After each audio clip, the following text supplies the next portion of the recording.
City vision ప్రేక్షకులకు నమస్కారం. నేటి భాగంలో గణపతి పంచీకరణం గురించి తెలుసుకుందాం. వినాయకుని నవరాత్రుల పూజించి నిమజ్జనం చేయడం అందరికీ తెలుసు. కానీ దాని వెనుక ఉన్న పరమ రహస్యం గురించి చాలా మందికి అవగాహన ఉండదు. ఆ విశేషాల గురించి తెలుసుకుందాం. ఆకాశం నుండి వాయువు, వాయువు నుండి అగ్ని, అగ్ని నుంచి నీరు ఏర్పడ్డాయి. నీటి నుంచి భూమి ఏర్పడింది. జడ పదార్థమైన భూమి చైతన్యం కలిగిన నీళ్లతో చేరినప్పుడు ప్రాణశక్తి కలిగి ఆహార పదార్థాలను, ఔషధాలను మనకు అందిస్తుంది.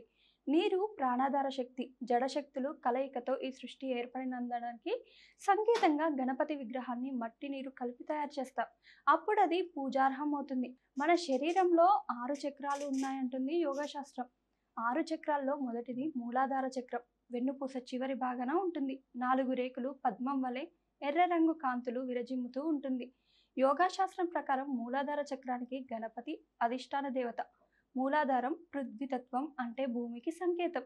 కనుక వినాయకుణ్ణి మన్నుతోనే చేయాలి. పంచభూతాల్లో ప్రతి భూతంలోనూ దాని తత్వం 1/2 వంతు, తక్కిన 4 భూతాల తత్వాలు ఒక్కొక్కటి 1/8 వంతుగా ఉంటాయి. ఉదాహరణకు భూమి అందులో 1/2 భూతత్వం అయితే 1/8 జలం, 1/8 అగ్ని, 1/8 వాయువు, 1/8 ఆకాశం ఉంటాయి.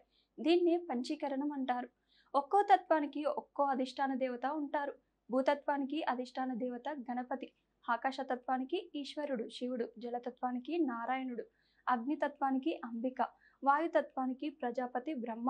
మనం పూజించే విగ్రహంలో గణపతి తత్వం 1/2 భాగం ఉండగా మిగిలిన ఈ దేవతల తత్వం 1/8 భాగంగా ఉంటుంది.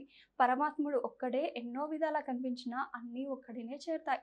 వినాయక విగ్రహ నిర్మాణంలో 1/2 భూతత్వం, తక్కినవి 1/8 ప్రకారం ఉంటాయి. మనం మట్టితో చేసే గణపతి విగ్రహం పంచమహాభూతాల సముహారం. ఆ మట్టి ప్రతిమను పూజించడం ద్వారా పంచభూతాలను, వాటి అధిష్టాన దేవతలను పూజిస్తున్నాం. ఇది ఇతర పదార్థాల చేత చేయబడిన గణపతి మూర్తులను ఆరాధించడం వలన కలగదు.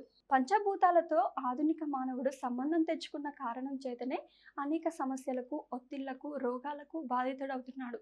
ఏ తత్వాలలో ఒక వస్తువు ఏర్పడుతుందో చివరికది ఆ తత్వాలలోనే లయమవుతుంది. అదే సృష్టి ధర్మం. కనుక వినాయక విగ్రహాన్ని నీళ్లలో కలపడం వల్ల ఆ విగ్రహంలో ఉన్న పంచతత్వాలు క్రమంగా వాటిల్లో లీనమవుతాయి. వినాయకుడిని నీటిలో నిమజ్జనం చేయడానికి కారణం అందుకేనన్నమాట. మరో భక్తి కార్యక్రమంలో మరెన్నో మంచి విషయాలు తెలుసుకుందాం. చూస్తూనే ఉండండి సిటీ విజన్ డివోషనల్.